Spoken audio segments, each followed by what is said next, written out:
Thanks.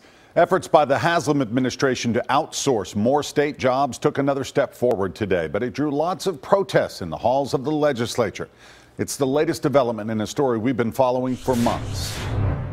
Tennessee is not for sale! Tennessee is not for sale! Tennessee is not for sale! Tennessee is not for sale! Tennessee is not for sale! Dozens of campus workers from across the state descended upon Capitol Hill, bringing with them a petition against the privatization of college and university buildings.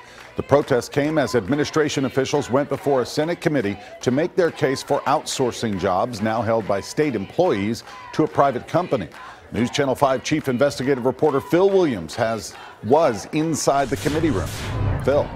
The administration's basic message was that they believe they can save taxpayers tens of millions of dollars a year without hurting any current state employees. Still, they won't know for sure until after they put a contract up for bids. Until we have a proposal in hand, we really don't have the ability to fully assess whether this is a good decision or not. Terry Cowles is the governor's outsourcing expert who came before a Senate committee to defend the governor's outsourcing efforts. Under the latest proposal presented to lawmakers, the administration is looking to put out a bid for a corporation that could manage college and university buildings as well as prisons and other state buildings. Officials told lawmakers they believe they could save nearly $36 million a year by turning that work over to a for-profit company.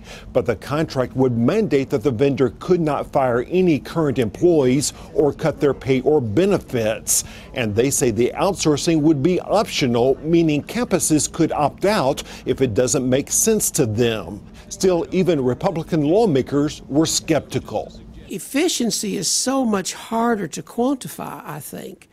And I'm not dissatisfied with the efficiency of our state employees as I understand it. We need to search for savings, but we don't need to change for the sake of change. If the university is running an efficient, cost-competitive operation, we need to keep it. And thank you. The governor's chief operating officer, Greg Adams, listened to those comments and still told me he did not hear any skepticism. As the law now stands, it could all be a done deal by this time next year. Phil Williams, News Channel 5 investigates. The outsourcing effort does not require legislative approval. Democrats, though, have introduced legislation to give lawmakers a say in any such contracts. But the Republican committee put that bill on hold until later in the session.